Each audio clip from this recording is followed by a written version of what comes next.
Welcome back to this episode of Quiet Storm Sports as part of the Purple Rain Podcast YouTube channel. I am your host, Sutton Def here, and I am very pleased to be having this episode and sharing this moment with you guys. As you guys know, it is a joyous occasion today as Lamar Jackson obviously returned back to practice. We have life as Ravens fans. We have hope as Ravens fans. I mean,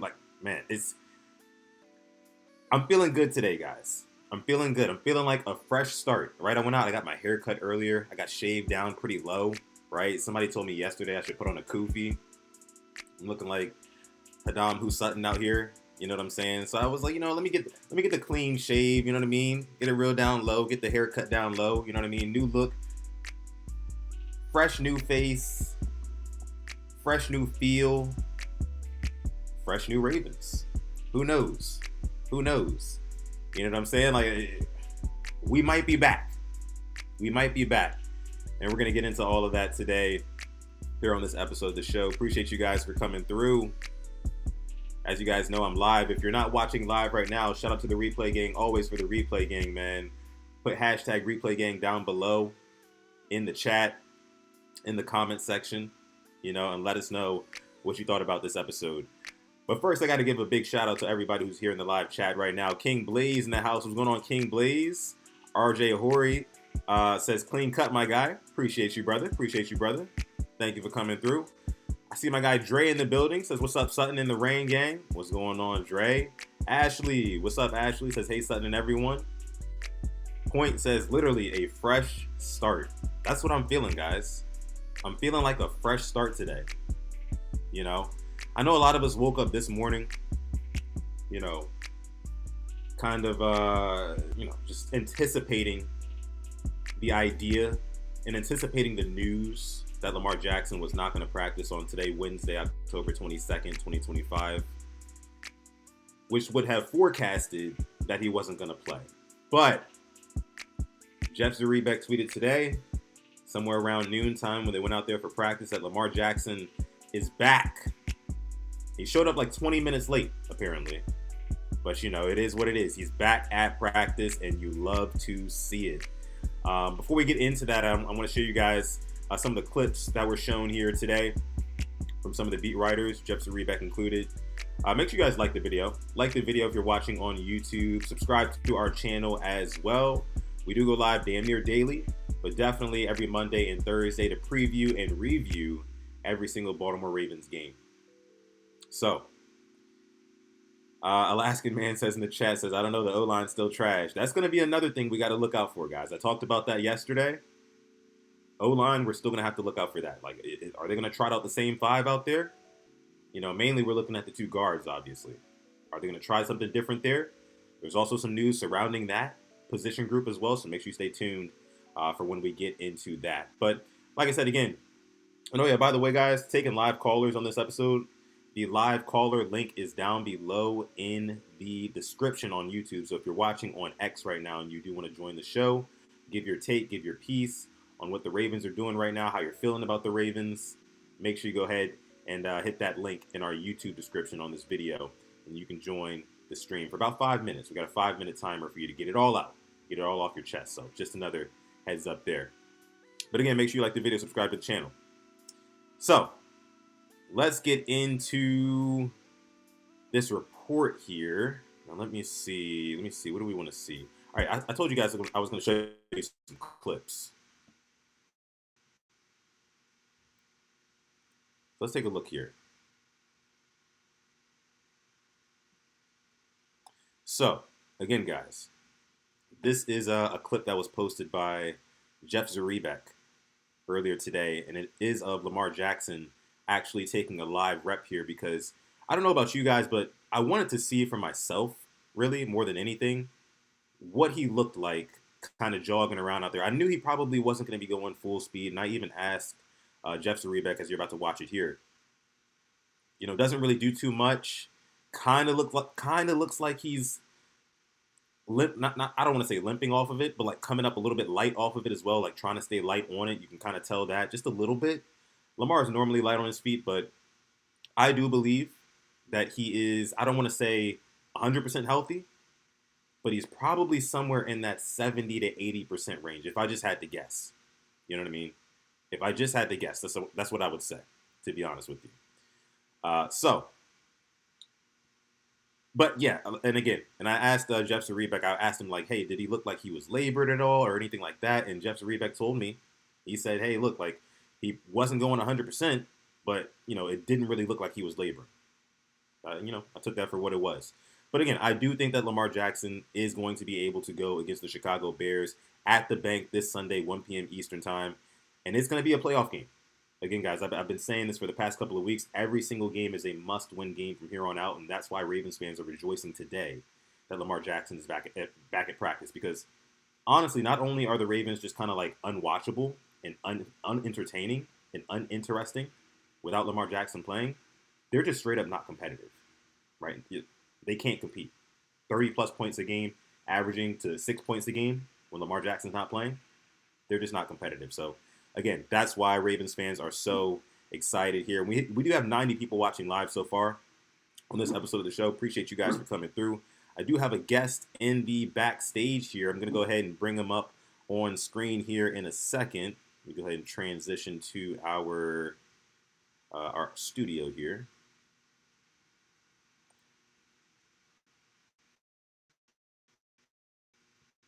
So yeah, like I said, I want to get the takes of you guys here, so make sure you call in. Again, the live link is in the description if you want to join the show. First here, I have with me Manny backstage. He's going to come up here and he's going to give us his piece about the Ravens. Manny, brother, how you doing, man? Hey, I'm doing good. How are you, son? I'm doing well, man. I'm doing fantastic, actually, because Lamar Jackson is back, which means the Ravens do have a chance. At very least, they have a chance to put on a run here and appreciate. And, sorry if you guys hear my dog in the background, but he's excited too. But yeah, they have a chance here. They have a chance here to go on a run, and I'm excited for that. But how are you feeling, man? I'm feeling well. Let me put it that way. I was feeling underwhelmed without him. I'm feeling well right now because even though he's back, we don't know the changes right now that the team has made overall, not just on the offense, but on the defense. Because even though the Rams scored 17 points, but we got to remember, they they were handing us the game on a silver platter. And on the most Ravens fashion, we didn't we just dropped it. So on that measure, I don't know if the defense actually got better or were the Rams not on sync that day and we just couldn't capitalize it on it. I saw a video of Engraven, shout out to him, that he was delivering an interview. I think it was Cordell or someone else, but he said the Ravens had the chance over and over and over in that Rams game, and we didn't take the advantage of it. That being said, Yeah. you had a week to reset your mind, a week to actually say, you know what? Let's get out of our ways and just focus on what we do best on base. What is it? Give it to Henry, and on pass situations, instead of the RPO, why don't we go back to the bootleg? I mean, if you're so because if you remember, even before Lamar, when Flacco did the bootleg, it's because we were just a running dominant team, and every time that happened, that play happened, you knew Flacco was going to throw it. I mean, we see it with the Bengals right now. It has worked fantastically, so why not right now? We got a monster Hall of Famer on process. Let's just do that. Oh, I don't know if you muted, son. Oh shoot, I forgot to hit the button. You make a really good point, Manny, and thank you for that. You make a really good point though when you talk about like some of these outside runs and being able to like boot off of that. With Lamar Jackson, that would make all the sense in the world, right? But another question that we really do have to ask ourselves on this very day is Todd Monken going to stop outsmarting himself? And Todd Monken had said Mhm. this last week. He said, hey, look, yeah, sometimes I second guess myself when we're down low in the red zone, things like that. And that's concerning to me. And it kind of goes into, to your point, like it would make all the sense in the world for us to become a run dominant team and really reestablish in defensive coordinators' minds that, hey, look, you're going to have, when you play the Baltimore Ravens, you're going to be liable to stopping the run on all three downs, right? All the way down the field. Like that's just what it is. It looks like we got a flip flop here. My guy RJ is in here, and Manny got kicked out. I don't know what happened there. RJ, can you hear Oh, me? yeah, can you hear me? Yeah, I can hear you. I can hear you. Oh, I don't know. I'm so sorry. I didn't want to kick him out. I don't know what happened. It's not supposed to do it. It's not supposed to happen like that. But I mean, if he comes back in, I'll bring him back up, and I'll give him the rest of his time. But Yes, uh-huh. in the meantime, how are you doing, RJ? I haven't talked to you. I'm good, man. How are you doing? Hey man, I cannot complain. Again, like I was telling Manny, especially not today with Lamar Jackson back. We actually have watchable Ravens football on the horizon coming up on Sunday. Granted, if Lamar Yes. Jackson plays, Harbaugh said earlier today that he's not going to discuss whether or not he will start, and of course he's going to do that for strategic purposes, right? But all signs point towards number 8 being on the field. And how does that make you feel, RJ? It makes me feel good. Makes me feel like we actually have a chance. Things are not looking our way for right now, but things can definitely turn around, especially with our schedule being favored. But I got all the trust in eight. Long as we keep them clean, long as we keep them upright, I feel like the sky's the limit. This still is a very good team that we have.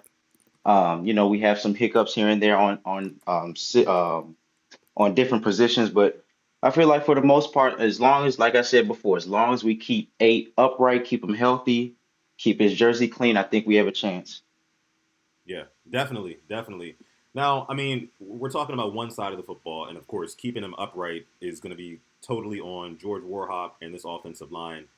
Do you think that there's even a chance, right, that John Harbaugh has sat down with George Warhop and said, "Hey, look, bro, it's not working. These two guards, we got to try something different." Do you think there's an outside chance in hell that the Ravens trot out a different five at offensive line coming out of this bye week? Not to my knowledge. I don't think so. Because I believe that 77 is I feel like that's his son that he didn't birth. I feel like 72 is also in that part as well. I feel like he's just gonna rock with who he wants to. Yeah. I feel like it's not gonna be any change. It's gonna be the same five. Same things going on. So that it's disappointing to see that a lot of the fans are watching. It seems like we have more of a football mindset than the actual coaches, which is in a bad spot for us. But I don't see anybody switching. I don't see anybody going in. I don't see until prayerfully. I don't want anybody to get hurt. But if somebody goes down, that's the only time I see a change. Yeah, and I can totally see that as well. This Ravens team, this Ravens coaching staff, they want to stick to their guns. Of course, the mantra is, "Hey, look, we like our guys," right? We know that that's Harbaugh's favorite thing to say. So I agree with you there. I do think it'll probably be the same five, but I will say this: Manny was just talking about before he got kicked out mysteriously. He was saying that the Ravens should start to keep up what they were doing against the Rams. Basically, runs to the outside with Derrick Henry, establish the Ravens as a running team like we have historically been, and then play off of that with the play action, the boots, the fakes, the things like that, all the tricky stuff. That should be secondary. Keep the main thing, right? Running the football to the outside primarily, right? Because that's where we're having the most success. I will say this: if that offensive line proves that they cannot execute blocks when running outside zone with Derrick Henry, which they're going to throw at the Bears multiple times on Sunday. I think after that game, especially if the Ravens were to lose that game against Chicago, it would really put the Ravens back, they're back up against the wall in terms of record. But I think it would force them then to make a change. And I think that's why you have an Emory Jones who's gearing up to get ready to play as well, who Harbaugh announced today that they're not putting him, he announced the other day they're not putting him on IR. He's been activated to the 53-man roster. And now Tavius Robinson with a broken foot, projected to be out maybe 2 months or so, he's going on IR. So, I mean, well, that's that. And let me ask you this before, as we wrap up here, RJ, about the defensive side of the football. What do you think necessarily needs to be done on the defensive side of the football, if anything, to kind of turn things around so we can kind of see what we saw last year in a total 180 defense going from worst to first? What do you think needs to happen?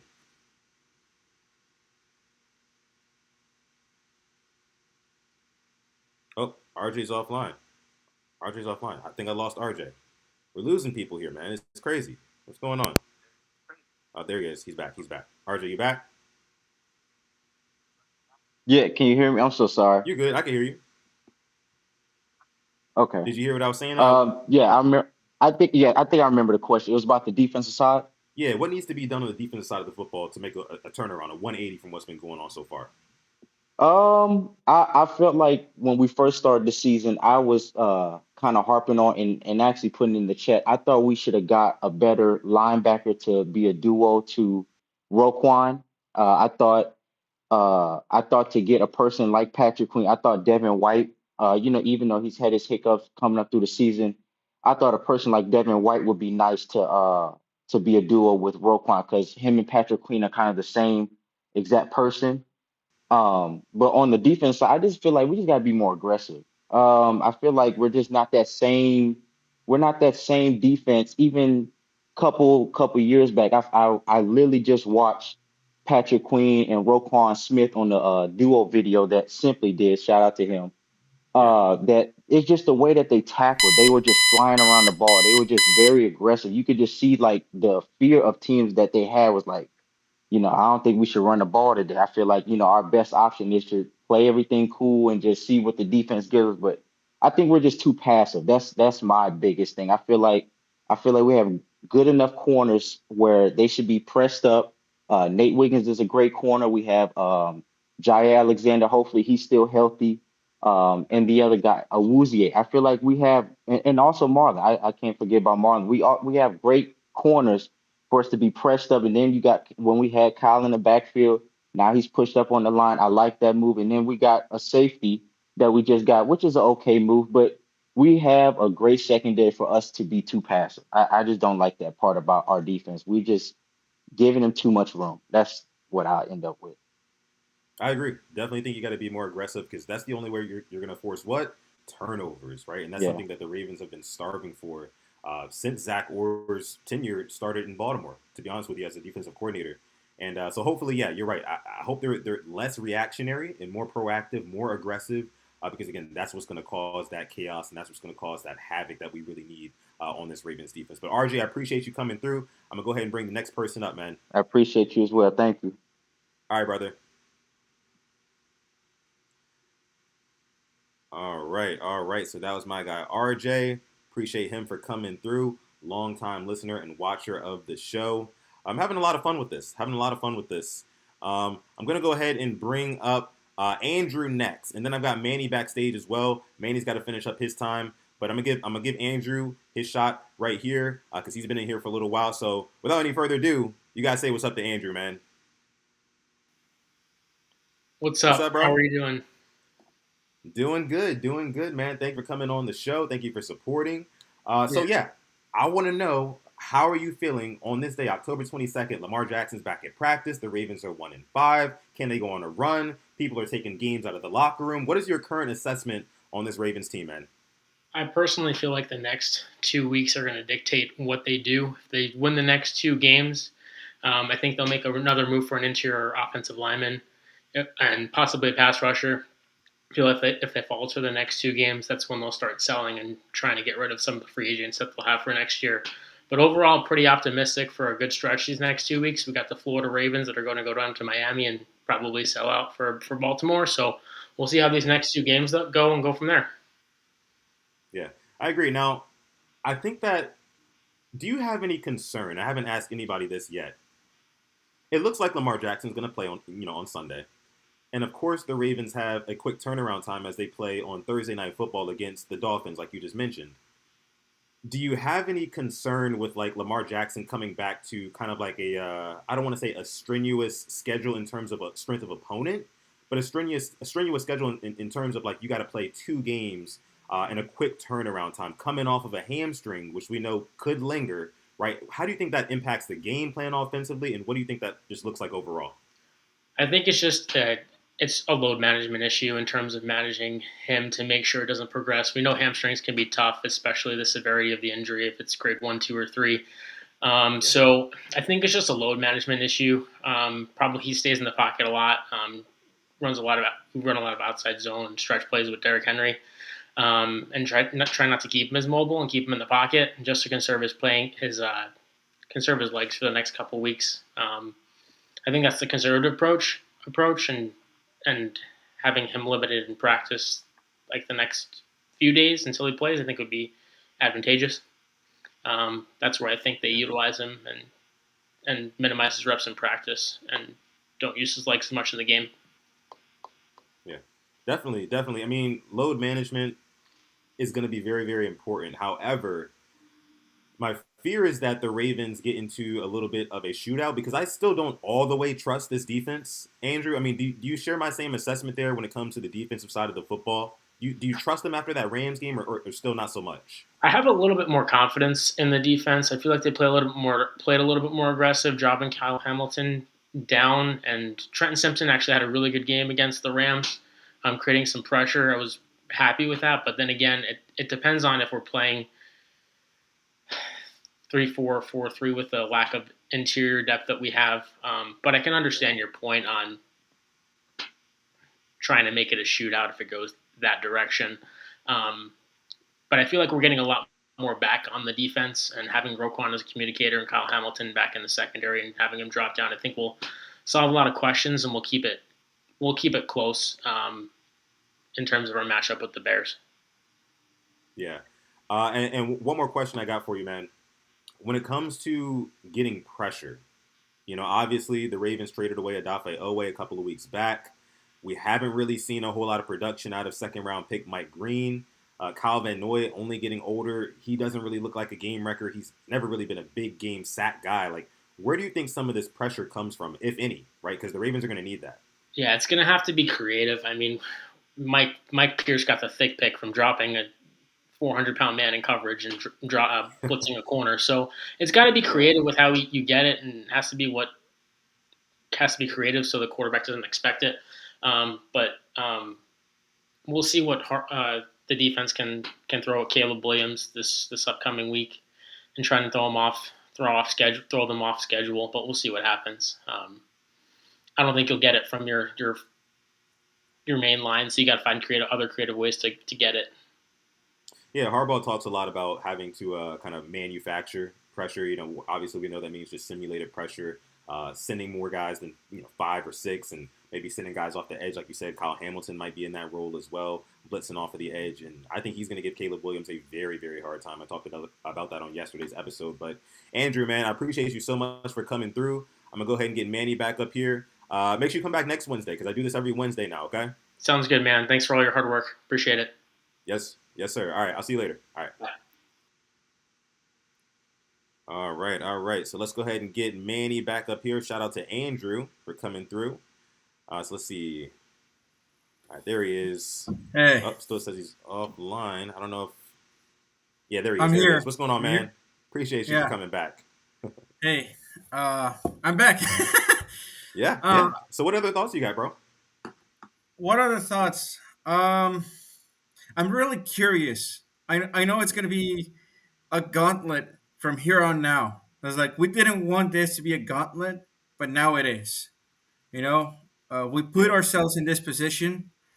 I'm just hoping to see if Harbaugh got out of Harbaugh's ways and started, instead of managing the game for the game plan is to win. How? Yeah. However it takes. If they cannot stop the run it down their throats. Pause. If they don't stop the pass, then just pass it. Quick, short, however. If they cannot stop it, just win it. Same on the defense. If they cannot stop the 4-man blitz, just Don't keep at overthink it. Yeah, don't I think that's the point. Don't overthink yourself. Don't don't overthink, because if you do that, you lose. You lose the game immediately, even before it's played. So Right. if you're good at something, they say they never do it for free, but also just keep doing it. Yeah. No, yeah. I mean, I totally agree there. I mean, and that's where, again, coaching comes into it very, very heavily for me. And I shared a video yesterday of Marlon Humphrey getting asked a question by Cordell Woodland, friend of the show, and he was basically asking him, like, hey, like, what do you guys think you need to do to get back on track as the players? And he was saying, hey, look, I'm done. Basically saying, like, what we need to do. I'm putting it all on the coaches now. So I think what we see going forward, the product that we see on the field is going to be much more of an indictment on the coaches rather than the players because we know the talent Yeah. is there. Everybody Yes. knows the talent is there. But it's just like, are these guys going to be put in the right positions? That was something else that was said by one of the anonymous Ravens, one of the anonymous veteran Ravens, in that article that came out on Monday. They said, like, yeah, Yes. guys aren't being put in the right position. The plays aren't creative enough, things like that. So it's going to be very, very interesting to see what these coaches have coming off of a bye week, right? Fresh start, brand new Ravens, right? Even though they're 1-5, what are they going to do differently? And that's why I was asking one of the other callers about the offensive line and like what that's going to look like because that's been a very big pain point on this Baltimore Ravens offense, and everything is predicated off of the offensive line. So I don't know if it was you I was asking, Manny, about the O line. Was it you, or what thoughts do you have on the O RJ. line right now? It was RJ, Um, right? Okay, yeah. Here's the thing. I think everybody is pissed at Harbaugh and ADC since last year because last year, what did EDC said? Oh, this O line is going to shine this year. This year, this O line sucks. With all due respect to everybody in the O line, but you suck at your job right now. And for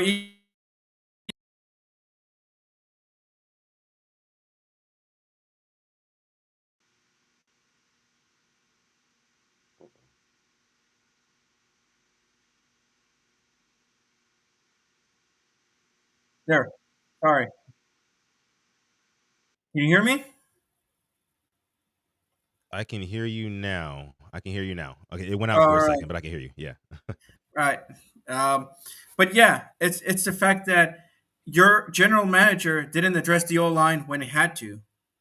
And now Hmm. this year on the draft, you drafted two players that are injured.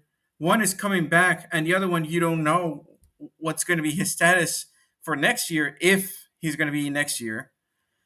So I think the front office has a lot of questions to answer if we lose this game because no, not if we lose this game. Even if we win this game, if Lamar gets seriously injured because of either of the guards, that's on EDC and that's on Harbaugh because they knew the status of their players and they still neglected to actually take the necessary steps to protect the major investment that is Lamar Jackson.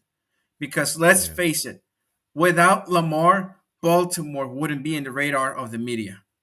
Without Lamar, Baltimore wouldn't be feared on offense. Yeah. Yeah. I So, mean, 100%. yeah. No, but I just think, and again, and I've talked about this many times here on this show. Like, as we all know, Lamar Jackson is the heart and soul of the Baltimore Ravens. It's basically the Baltimore Lamars. That's basically what it is. Because, like I Yeah. said at the top of the show, the Ravens aren't competitive without him. And I saw somebody put in the chat just now. I think it was my guy Spiritual War. Says so. Now we're going to give credit to the coaches when Lamar gets back. No, we said when Lamar got hurt, we were paying attention to coaching and they failed. Lamar is back. That's why it will look different. And you Yes. make a very good point there. That's a very valid point. But when I talk about that, I'm thinking about more so in terms of like the identity of the Ravens being back because outside of Lamar Jackson, right? Of course, they lean very, very heavily on him, but I want to see a run dominant team with a dominant defense, right? And that's kind of been the identity of this Ravens team since the Ravens' inception. So I just think that that's what I'm talking about when I'm talking about like what is the product going to look like. I will give credit to the coaches if the Ravens go back out there and they look like the Ravens. Outside of Lamar Jackson's spectacular plays aside, because we know we're going to get some, right? But do the Ravens look like the Ravens? Are they second guessing things in the red zone? Are they feeding Derrick Henry enough for him to not be hungry? Which is basically like 20 carries a game. That's what we should be giving Derrick Henry. He's one of the Yes. best backs in the league. Is the defense creating turnovers? Are they creating havoc, right? All these things. I want to see a complete 180 bounce back, and it's going to be on the players, of course. And Lamar Jackson being back is huge, but I want to see the Ravens look like the Ravens, and I think that has a lot to do with coaching. Yes, I totally agree on that one. Because at the end of the day, the coaches give you the plays, they put you in the right position, and you just got to execute. And if it's the wrong play, and they're going to try to blame it on you, but at the end of the day, it's like, hey, you gave me this play. I executed this play, and we still got our butts kicked. So what's going on? And I think that's what Marlo was saying. Is like, you know, we players are just done fixing the coaching staff. We're Yeah. just gonna do what they tell us. If we fail, it's gonna be on the coaches. Yeah. Simple as that. And you know what? If Lamar got that memo, it just showcases that Harbaugh has reached his limit, and it's time for a new head coach. And I propose either Clint or Clay Kubiak, that are offensive minds, and they come from a very good pedigree. Gary Kubiak, you remember that 2014 offense? Oh yeah. That's Gary Kubiak. Run heavy, bootlegs, and surprise RPO sometimes. Yeah. I mean, and when it comes to the head coaching change, like I would love a head coaching change just as much as the next guy. And I personally want more of like a tougher guys, maybe an ex player or something like, a Mike Vrabel archetype, a Dan Campbell archetype sort of guy. I don't know exactly what that would look like right now outside of maybe like a Brian Flores, maybe a couple other names on the table too. But I think that with this Ravens ownership right now, they are not worried at all about the head coaching position. I think that they value continuity too much, almost to a fault.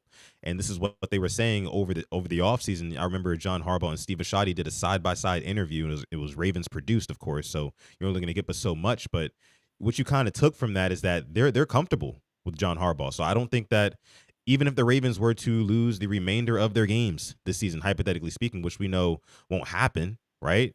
Knock on wood, right? But I think that even if they were to lose the rest of the games, like John Harbaugh's job would still be safe. So I think at this point, I don't even think it's worth worrying about anymore whether or not John Harbaugh is going to have a job after this season. The media can get hot and heat up all at once, but that 3-year contract extension just happened. I know that that's not the end all be all, but Steve Bisciotti, I don't think he's checking for Harbaugh at all right now, man. We'll just wait and see, because I think I said it on the Ravens group. Is like, if Biscotti's too comfortable with EDC and Harbs, is it involving friendship? It's like, are they involving friendship in job? And you know that sometimes that can actually be a bad mix. Right. And not saying it's all bad. It's just sometimes when things need to change and you're not seeing it, it's like, okay, friendship is one thing, work is another. I love you to that as a friend, but if you're not responding in the job, I'm sorry. I gotta let you go. I mean, I can put a good word on you and just, so we don't know that part.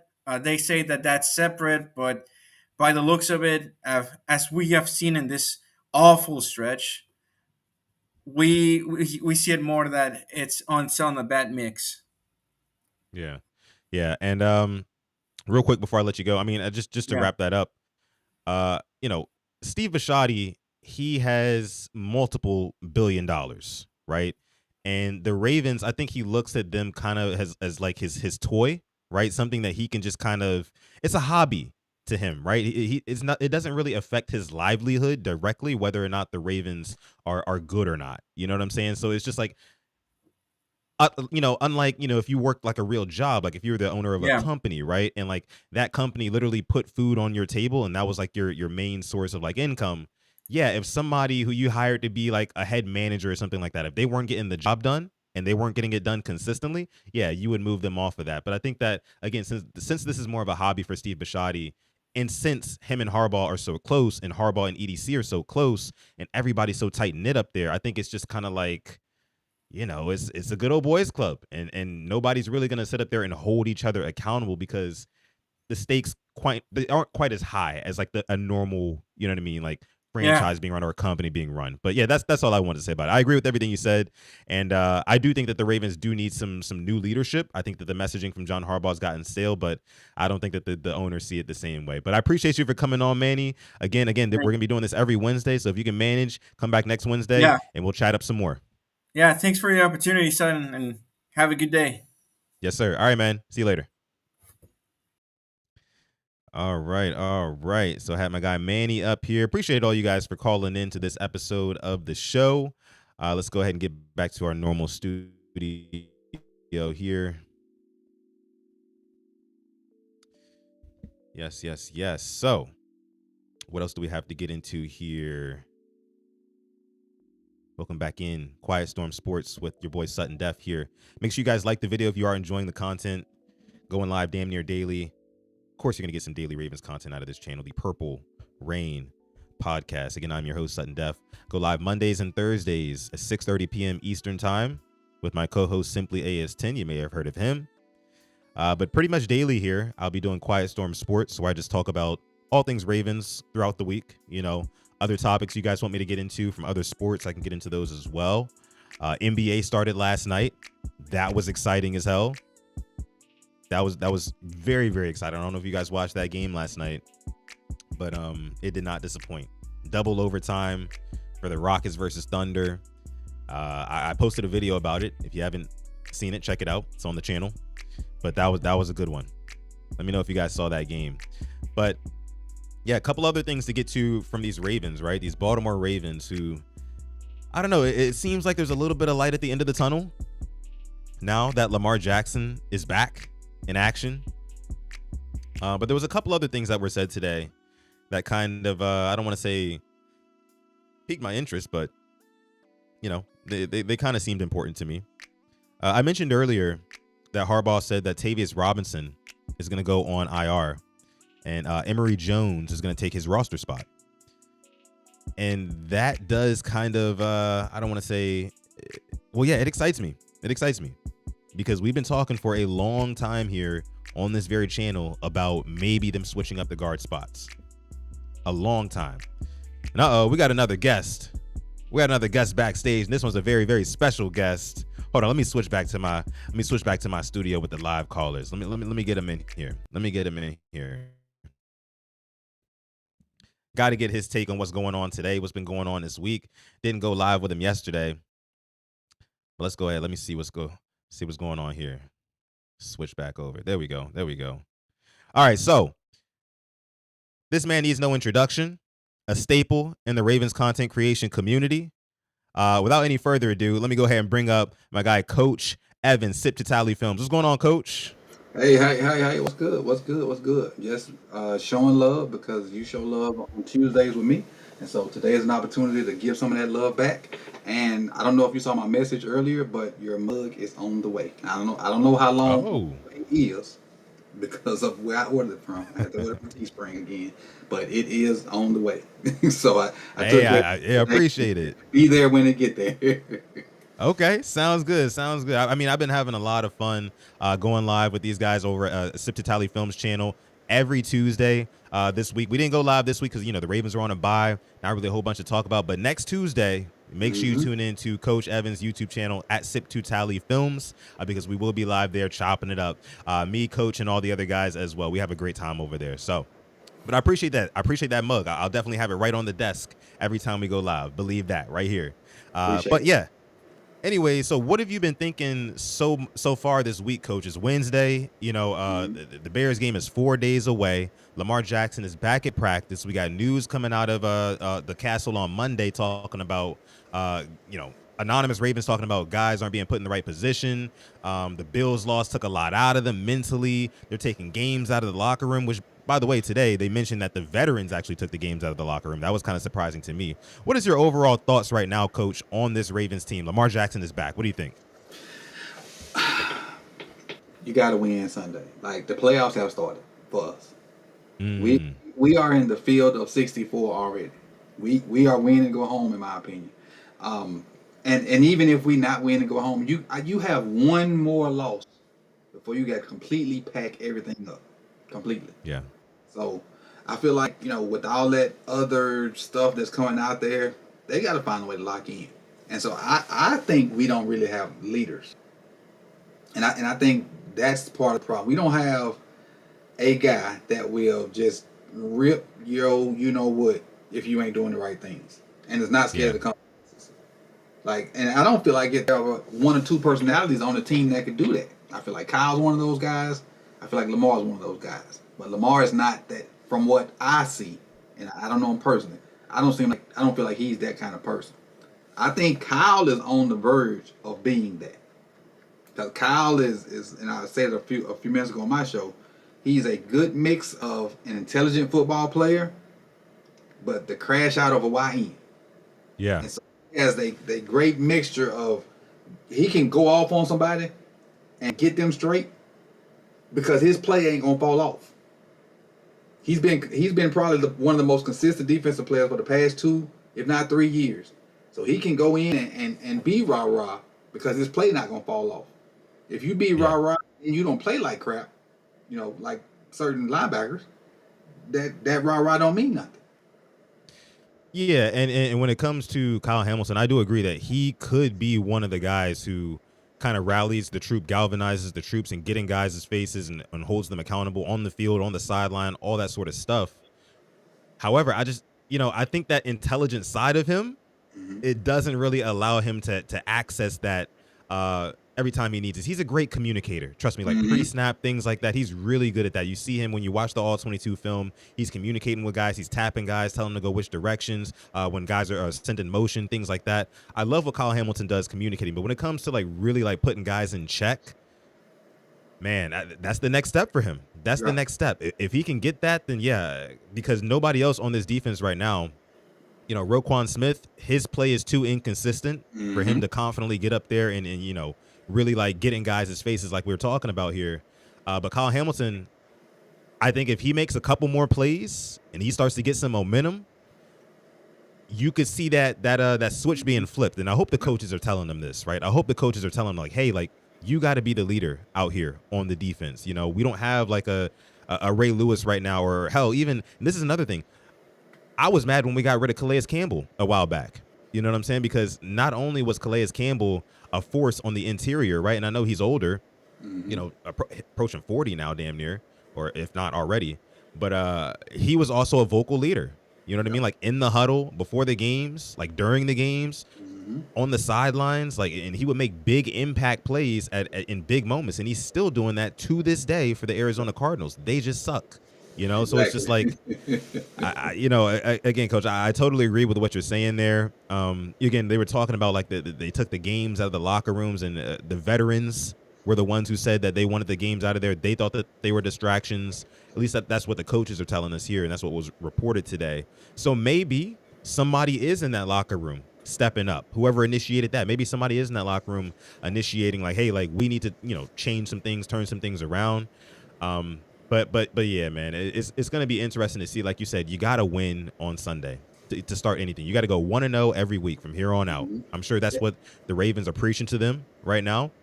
But outside of that, what do you think that the Ravens need to do offensively to kind of get back on track? Because last 2 games without Lamar Jackson, averaging 6 points a game.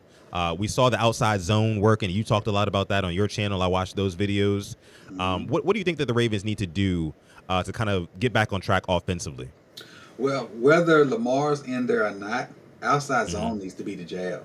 And, boxing reference, outside zone needs to be the jab. Inside zone, whatever the next, important boxing punch is, that should be that. And then your haymaker should be counter and power.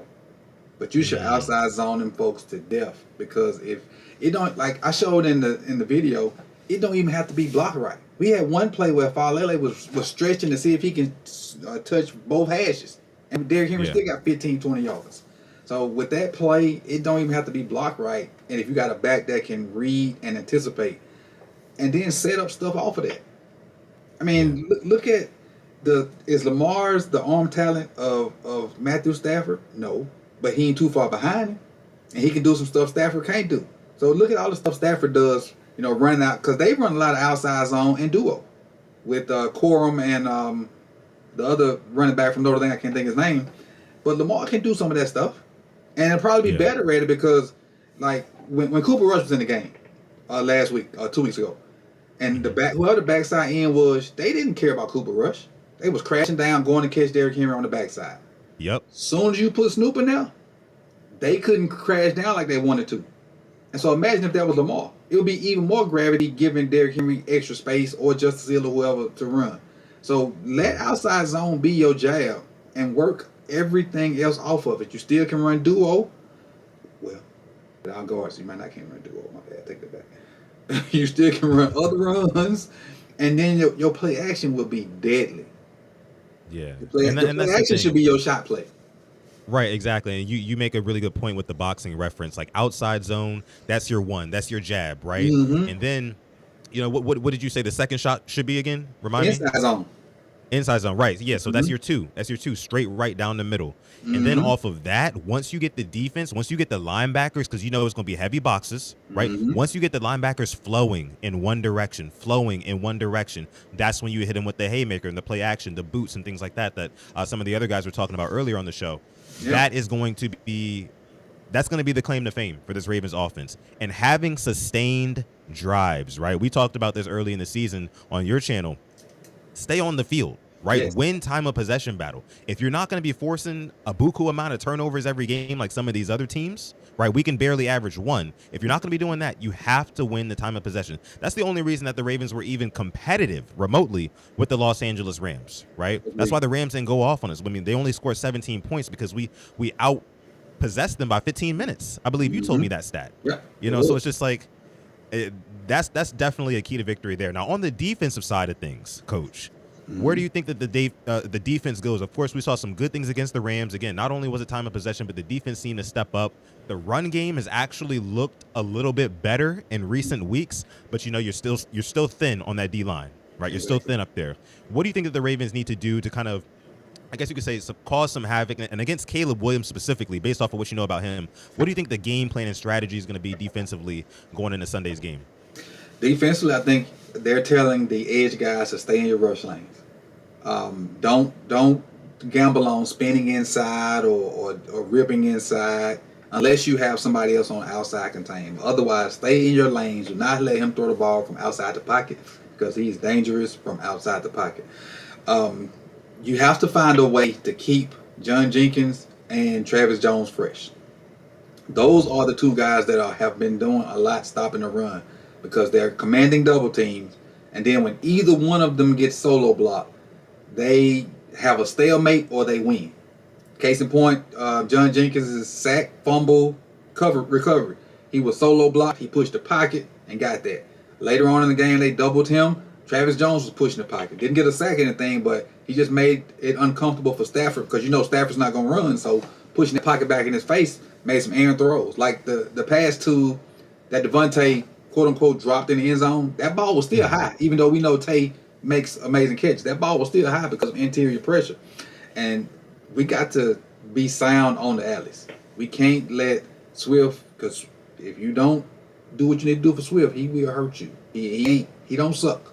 But you got to be, the linebackers got to be in their gaps when it comes to that because their play action probably won't be good unless they establish the run. So my thing is don't let them establish the run. And that way you take the play action off of them and make Caleb straight drop back.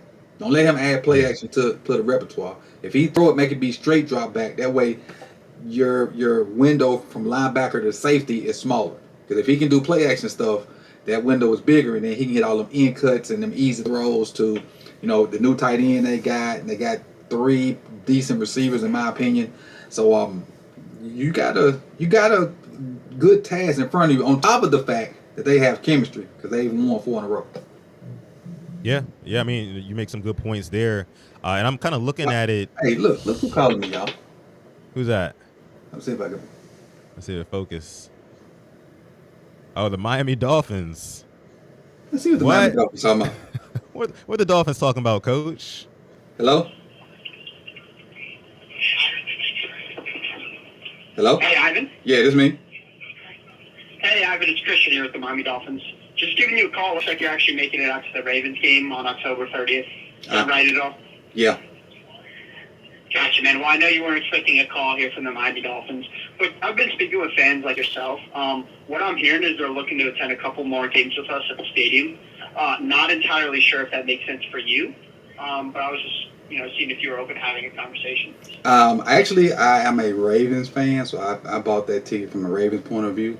But I do appreciate you calling and reaching out, though. I appreciate it. That's a nice touch from the Dolphins organization.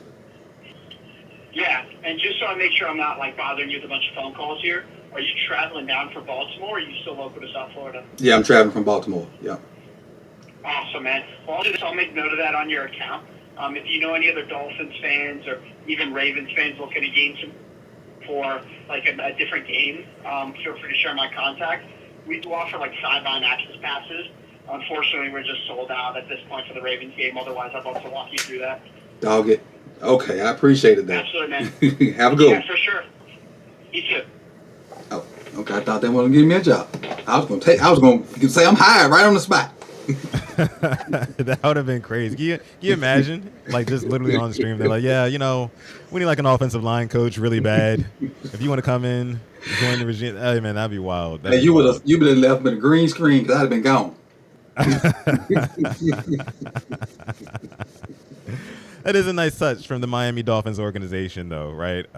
We do have a date with them coming up next Thursday Night Football.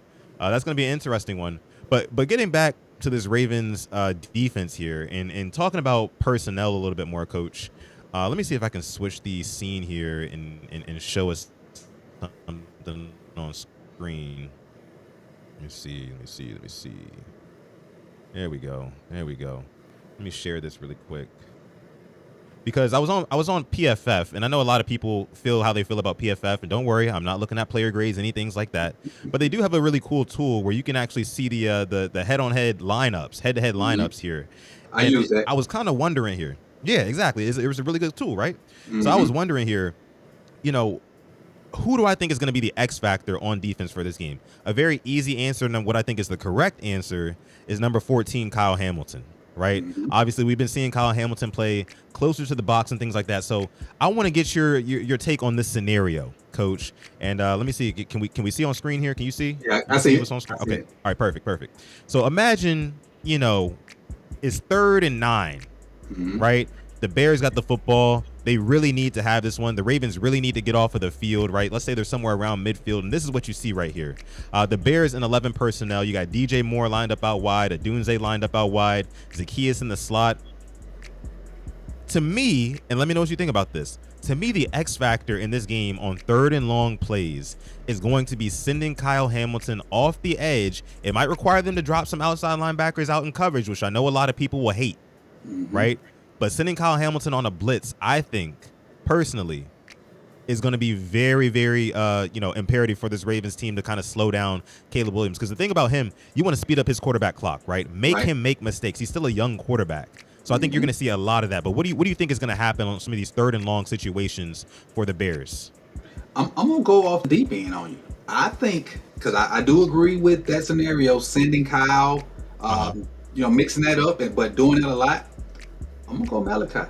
Malachi gets everybody off his you-know-what and makes some plays this game. Especially with Aloha back there to kind of, maybe be the free-ish.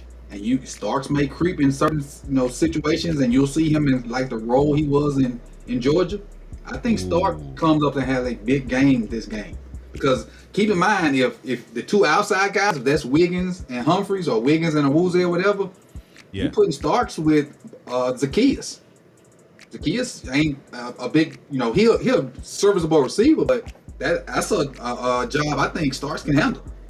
So I'm gonna say Starks.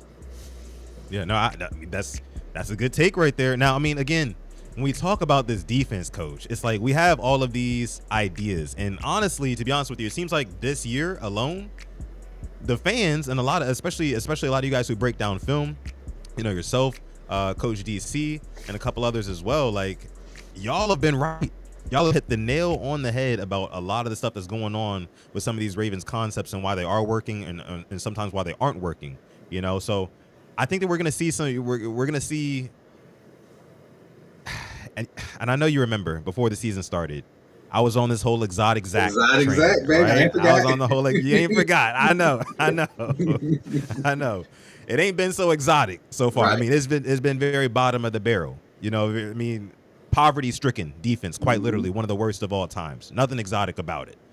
But I do think that coming out of this bye, with them building what they built off of the Rams game, and even the game before that, not really giving up too much on the ground, if they can kind of keep up some of that success with the run defense and start to disguise things and throw some different things at you in the secondary, we may see a 180, much like we saw last year in the 2024 season when the defense went from worst to first after we kind of moved around Kyle Hamilton. Kyle Hamilton is the ultimate, I don't play chess, but whatever piece is the most The important, queen. right? The The queen. queen. Okay, yeah. You can put him pretty much anywhere, Anywhere. right? Mhm. The Yeah. queen can move any direction, any amount of blocks. She has ultimate control on the chessboard. She can do whatever the heck she wants. Boom. See, and that's exactly my point. It's exactly my point, man. He's the catalyst. Kyle is the catalyst on that defense. And I think that the Ravens woke up after that Rams game and realized that and said, hey, we got something good going right here. And I think we're in store for some good stuff going forward, man. Now, let me piggyback off that. I still don't think it's over with for your exotic thing. Like you just said, I think them seeing the way they played, and they didn't play great versus the Rams, but they played a lot better. I think them seeing that, and they know, hey, this is our identity. But I think people will say, well, why ain't you been doing that? I think that was the plan. I think Ardarius getting hurt screwed that. I think the plan from the jump was to do get where Gilman is, but that to be Ardarius, and then bring Kyle back down. But with Ardarius getting hurt, and I don't think they trusted Bo Braid, who's with the Giants now, Snoozy Kane, a guy Lowry who made the team but hadn't been able to do much.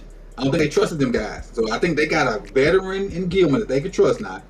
Bring Hamilton down. Bring Starks closer to the ball because you got Gilman back there that kind of understands deepest the deepest and other principles that exotic Zach ain't far away from being seen.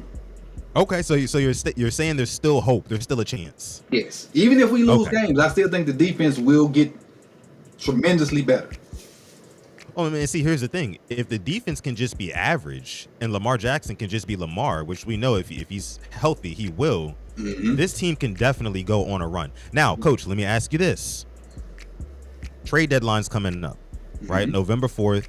The Ravens have apparently it's been all in the news. The Athletics reported on it multiple times. The Ravens are in the market for help on defense, right?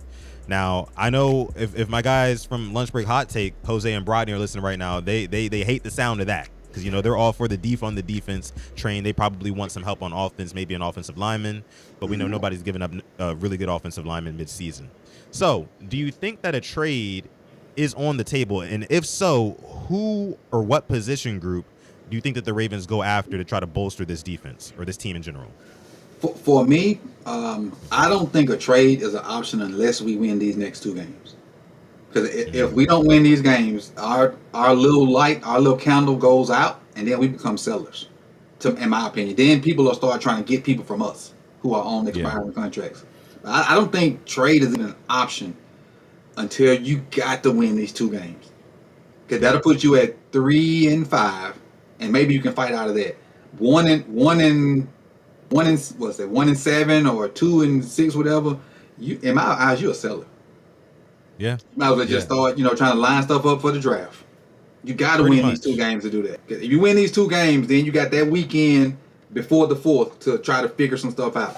But if not, you're a seller and you're trying to figure out how you can cut some cap to do what you need to do for Lamar. Yeah. No, I agree, man.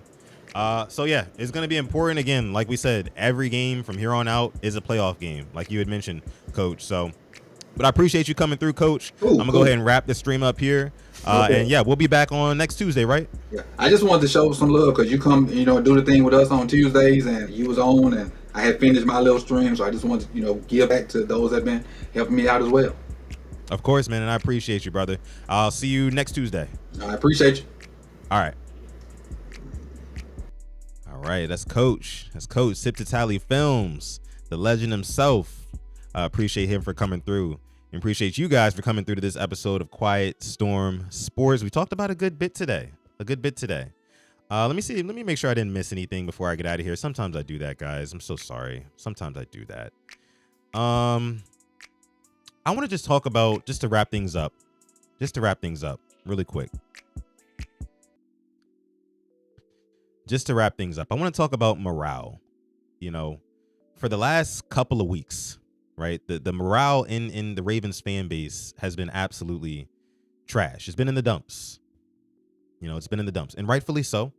The Ravens haven't gotten off to a start this bad since 2015.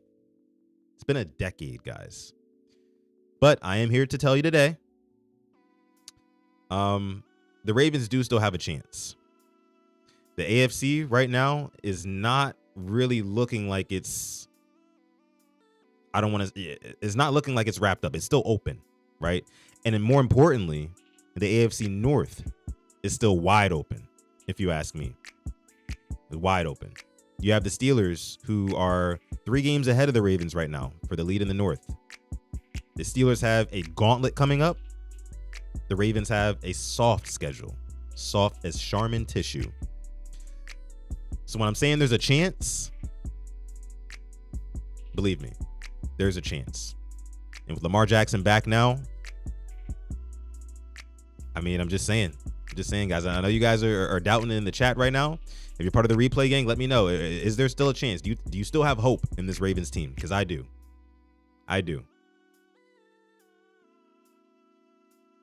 But yeah, I'm going to leave you guys to it. I appreciate you guys for coming through to this episode of the show. Again, keep your heads up because we're done yet. Until next time, make sure you stay positive, always test negative, and never, ever, ever forget, even on the rainiest of days, guys, to call God. There's been another episode of Quiet Storm Sports. It's part of the Purple Rain Podcast YouTube channel. Make sure you like the video, subscribe to the channel before you get out of here. I'll see you guys in the next video. Peace.